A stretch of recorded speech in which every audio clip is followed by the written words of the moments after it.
గోదావరి డెల్టాలో సాగునీరు కరువవుతోంది. సరిపడా నీరు కాలువల్లోకి రాకపోవడంతో ఉమ్మడి గోదావరి జిల్లాలో దాదాపుగా 15 మండలాల పరిధిలో రబీ సాగు ప్రశ్నార్థకంగా మారుతోంది. కాటన్ బ్యారేజ్ నుంచి తూర్పు, మధ్య, పశ్చిమ కాలువలకు పూర్తి స్థాయిలో నీరు విడుదల చేస్తున్న సరైన యాజమాన్య పద్ధతులు అనుసరించకపోవడం, ప్రభుత్వం శ్రద్ధ చూపకపోవడంతో రబీ సాగుపై నీడలు కమ్ముకుంటున్నాయి. వేలాది ఎకరాల్లో గింజ పాలు పూసుకునే సమయంలో నీటి ఎద్దడి రావడం రైతుల్ని తీవ్ర ఇబ్బందులకు గురిచేస్తోంది. డెల్టాలో సాగునీటి కష్టాలపై గ్రౌండ్ రిపోర్ట్.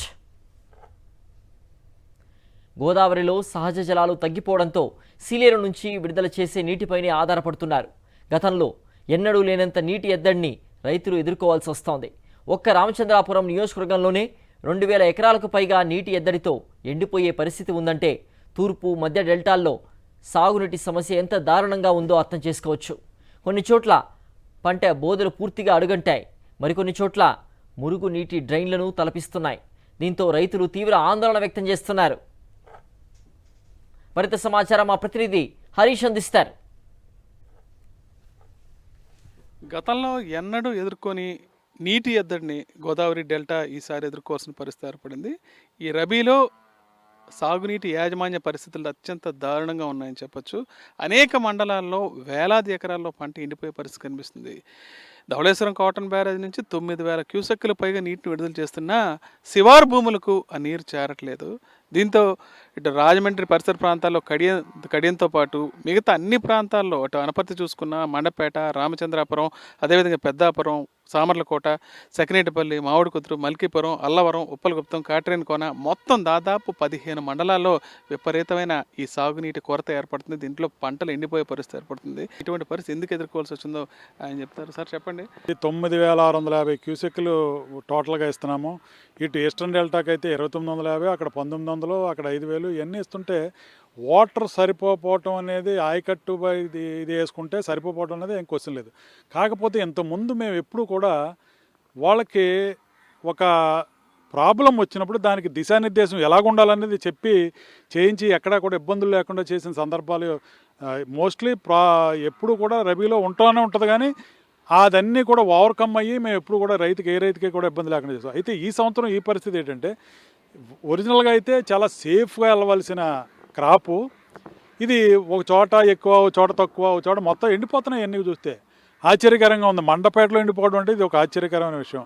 మరి ఈ రకమైన పరిస్థితి ఎందుకు వచ్చిందంటే నాకు తెలిసి నా ఎక్స్పీరియన్స్ ప్రకారం మరి నేను దాదాపు 25 ఏళ్ళు ఈ వాటర్ మేనేజ్మెంట్లో ఉన్నాను. ఇది వాటర్ మేనేజ్మెంట్ అనేది కరెక్ట్ అయిన పొజిషన్లో వెళ్తలేదు అనేది ఖచ్చితంగా దీన్ని అర్థమవుతుంది. ఇది ప్రభుత్వం కూడా ఒక్కసారి చూసుకోకపోవటం, ఎమ్మెల్యేలు ఎవరు కూడా దీన్ని ఏ రకమైన ఇది చేసుకోకపోవటం, అలాగే నీటి సంఘాలు ఎన్నికలు జరిగినాయి. నీటి సంఘాలు ఎన్నికలు అన్నారో అది ఎన్నికలా లేకపోతే సర్దుబాటా ఎవరికి తెలీదు.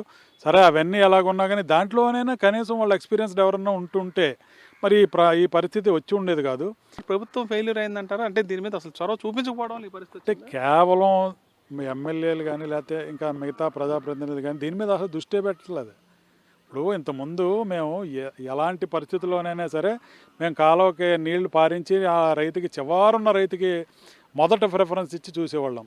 కానీ ఇప్పుడు అది కొరవడింది. వేల కోట్ల రూపాయల పంట ప్రస్తుతం ఏమవుతుందో కూడా తెలియని పరిస్థితి. ఇప్పటికైనా ప్రభుత్వం చొరవ చూపించకపోతే చాలా వరకు రైతులు తీవ్రంగా నష్టపోయే పరిస్థితి ఎదురవుతుందని రైతు నాయకులు చెప్తున్నారు. ఇప్పుడు క్షేత్రస్థాయిలో అసలు ఎలా ఉన్నాయి భూములు అనే విషయం కూడా ఒకసారి పరిశీలిద్దాం. సాధారణంగా ఖరీఫ్ కంటే రబీపైనే రైతులు ఎక్కువగా ఆధారపడుతూ ఉంటారు. సాగునీటి లభ్యత తగ్గిపోవడంతో వరి చేలు నెర్రలు వాలుతున్నాయని, పంటలు ఎండిపోయే పరిస్థితి ఏర్పడుతోందని రైతులు ఆవేదన వ్యక్తం చేస్తున్నారు. ప్రతి ఏటా క్లోజర్ పీరియడ్లో పంట కాలువల్లో గుర్రపు డెక్క తొలగించడం, కాలువల్లో నీరు ప్రవహించడానికి ఉన్న అడ్డంకుల్ని తొలగించి అవసరమైన చోట స్ట్రక్చర్స్ను ఇరిగేషన్ శాఖ నిర్మిస్తుంది. కొన్ని దశాబ్దాలుగా ఆనవాయితీగా జరుగుతున్న వ్యవహారం ఇది. అయితే కూటమి ప్రభుత్వం అధికారంలోకి వచ్చిన తర్వాత ఈ శాఖను పూర్తిగా గాలికి వదిలేసింది. కాలువల్లో పూడిక తీయకపోవడం, ఆధునీకరణ పనులు చేపట్టకపోవడంతో పాటుగా పంట బోదెల్లో సైతం నీరు కనిపించడం లేదు. దీనిపై మరింత సమాచారం మా ప్రతినిధి హరీష్ అందిస్తారు. ప్రధానమైన కాలువలో పూడికలు తీయకపోవడం, గుర్రపడప తొలగించకపోవడంతో దాదాపు కాలువలన్నీ మూసుకుపోయిన పరిస్థితి. దీంతో పంట బోధల్లో కూడా నీరు వచ్చే పరిస్థితి అక్కడ కనపడలేదు. ధవళేశ్వరం కాటన్ బ్యారేజ్ నుంచి 9,000 క్యూసెక్లకు పైగా నీటిని రిలీజ్ చేస్తున్నా సరే కనీసం ప్రతి ఏటా అద్భుతంగా పంట పంటే మండపేట, రామచంద్రాపురం నియోజకవర్గాల్లో గ్రామీణ ప్రాంతాల్లో సైతం ఇప్పుడు మనం చూస్తున్నాం ఈ పంట బోధని. ఇక్కడ ఈ పూర్తిగా కేవలం చుట్టుపక్కల ఉన్న 450 ఎకరాలకు ఈ పంట బోధ ద్వారా సాగునీరు అందాల్సిన పరిస్థితి. దాని పరిస్థితి ఇప్పుడు ప్రస్తుతం మురికి కాలువ కన్నా దారుణంగా తయారైంది. అసలు ఒక చుక్క నీరు వచ్చే పరిస్థితి లేదు. దీని మీద ఆధారపడి మనం ఇటు చూస్తున్నాం ఈ పంట అంతా ఉంది.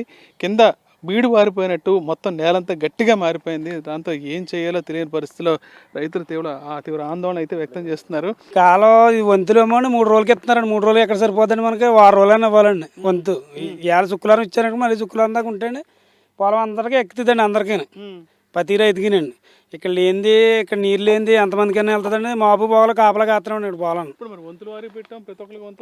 ఏం వస్తాను కాలువ బాగలేదు కదండి, ఇద్దరి కింద ఉంది డెక్క అది మూసేసి. ఇంకా దానికి అంతకన్నా మనం ఏం చేయగలుగుతాం మరి. మురికల్లాగా ఉందండి, చూసారు కదా మీరు. అంతే లేదండి, అదే 3 రోజులు 4 రోజులు ఇస్తున్నారు అంతే అండి వంతు. 200 ఎకరాలు 300 ఎకరాలు 2 రోజులు ఇస్తే ఏమంత సారవాలో ఏమి మిగలదు, దాళవ పైన మిగలాలండి. ఏం మిగిలినా దాళవలో 10 బత్తాలు మిగిలిన 5 బత్తాలు మిగిలినండి, అందుకని ఏమి ఉండదండి ఇందులో. దాళవ ఇలా ఉంటండి. సారవాలో అంటే వానలు అదే అంతేనండి. ఇదైతే మొత్తానికి ఎండిపోయే పరిస్థితి. ఇదిగోండి మొత్తం అలా గట్టిగా ఉందండి. ఇంక పంట అయితే దిగుబడి తగ్గిపోద్దండి, 10 బత్తాల దాకా వెనకపోద్ది, తగ్గిపోద్ది. ఇప్పుడు మీరే ఇలా ఉంటే ప్రారంభంలో ఉన్నారు, చివరోళ్ళ పరిస్థితి ఏంటి అసలు? అదండి, దాని గురించి అడుగుతున్నామండి మీరు. 12 ఎకరాలు ఉందన్నారు, అసలు లాస్ట్ 300-400 ఎకరాల పరిస్థితి. ఆ కాలం మీద కొంత వస్తుందండి. ఆ పక్క నుంచి వాళ్ళ తాళ్ళ అవతల కానీ ఆ ఇల్లు కానీ ఆ కాలం వస్తుందండి. ఈ కాలం అమ్మండి మనం ఆ పక్కన ఈ పక్కన 4 ఏపులు రావాలండి. ఇది పూర్తి స్థాయిలో ఈ కాలంలో ఉన్న గురపడెక్కనైనా సరే ఈసారైనా తగ్గించి పూర్తిగా తొలగించి వేస్తే తప్ప రైతులు రబీ సీజన్లో గట్టుడు పడే అవకాశం లేదు. ప్రతి ఏటా సీలేరు నుంచి బైపాస్ చేసి నీటిని తీసుకొస్తున్నా ఈసారి కూడా అదే రకంగా చేస్తున్నా సరే శివారు భూములు మాత్రం పూర్తిగా ఎండిపోయే పరిస్థితిలో ఉన్నాయి. రైతులైతే చాలా వరకు పంట దెబ్బతింటున్న ఆందోళన అయితే వ్యక్తం చేస్తున్నారు. మండపేట నుంచి విజయస్మృతికల్ Harish for Sakshi news. Irrigation అధికారుల చేతివాటంతో చాలా చోట్ల సాగునీరు రొయ్యల చెరువులకు సరఫరా కావడంతో సమస్యలు వస్తున్నాయి. ఇప్పటికే ప్రధాన కాలువల నుంచి నీటి సరఫరాకు వంతుల వారీ పద్ధతిని అనుసరిస్తున్నారు. అవసరమైతే రైతులకు ఆయిల్ ఇంజిన్లు కూడా ప్రభుత్వం సరఫరా చేయాల్సి ఉంటుంది. అధికారులు అమలు చేస్తున్న వంతుల వారీ విధానంపై రైతులకు సమాచారం లేకపోవడం, కొన్ని చోట్ల వారాల తరబడి నీరు అందకపోవడంతో రైతులు ఆందోళన వర్ణనాతీతంగా ఉంది. ఇప్పటికైనా ప్రభుత్వం స్పందించి దాల్వా పంటను సాగునీటి కష్టాల నుంచి గట్టెక్కించాలని అన్నదాతలు కోరుతూ ఉన్నారు.